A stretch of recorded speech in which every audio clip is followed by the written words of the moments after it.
What up, how's it going everybody? My name is Johnny's Double and today's video is going to be a response to the few comments I got back on my last video.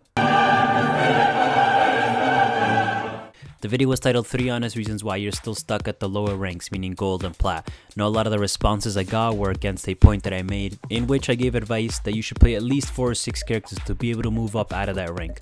A lot of the people counter-argued by saying, by pointing out 2 pros like Seagull for example. He only plays no more than 4 or 6 characters, which is almost the opposite of what I advised. And I began to think about it.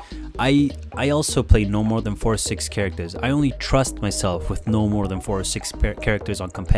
If I jump out of that hero pool, I'm not going to feel very confident. So I'm going to retract on that statement a little bit.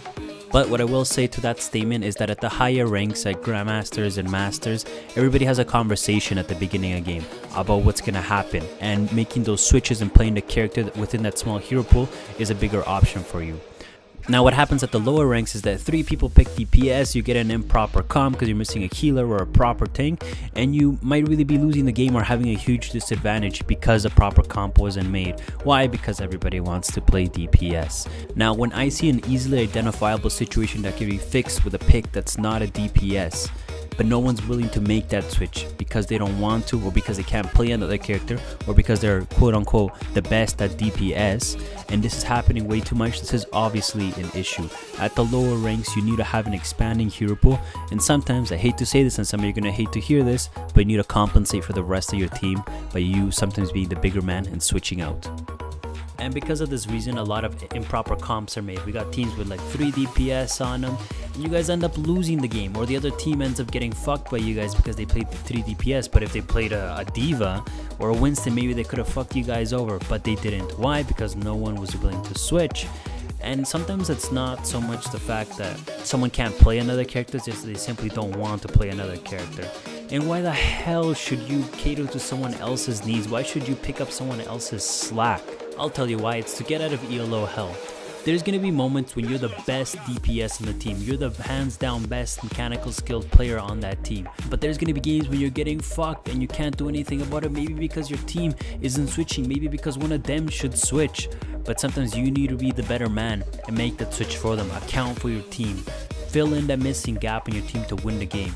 This game is structured around assessing a problem and dealing with it. It happened way too many times at the lower ranks in which a problem was identifiable in our team comp, and it just took a matter of switching someone to help us win or give us a huge advantage. But a lot of the times this wouldn't happen, partially because people won't get on the mics and won't communicate, but many more times because people said they couldn't play a certain character, like, no, I'm better at this, I'm better at that. And a lot of the times it just happens to be fun characters, and I don't blame them for that. And sometimes I can't make people, change their way of having fun when they play this game, because that's what they come to do.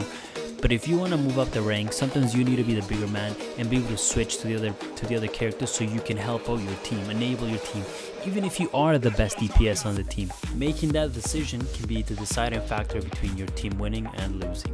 So to wrap up my point, I'm gonna rephrase and elaborate on my point on expanding your hero pool. If your hero pool is no more than 2 characters, expand it, because those 2 characters may be very stifling to you, because sometimes you may not be able to address a situation properly or a problem properly. Secondly, when expanding your hero pool, do it strategically. For example, don't have a Ryan and Orisa as the tanks in your hero pool. Maybe have Ryan, which is a full-on tank, and have one off tank like a Zarya or a Diva. Don't have Soldier and McCree as your DPS. They're both hit scans who can't really flank. So maybe have a Soldier and a Genji in your arsenal, or a McCree and a Tracer. And finally, sure, you may be the best DPS in a game, but you need to understand that your teammates a lot of the time probably won't switch. So if it's true that you really want to win, sometimes you need to be the better man and make that switch. And if you're gonna tell me why you should clean up someone else's messes, why you should be the one to switch, you don't have to, man. You don't have to at all. You don't have to clean up the mess. You can just stay in that mess. ELO hell.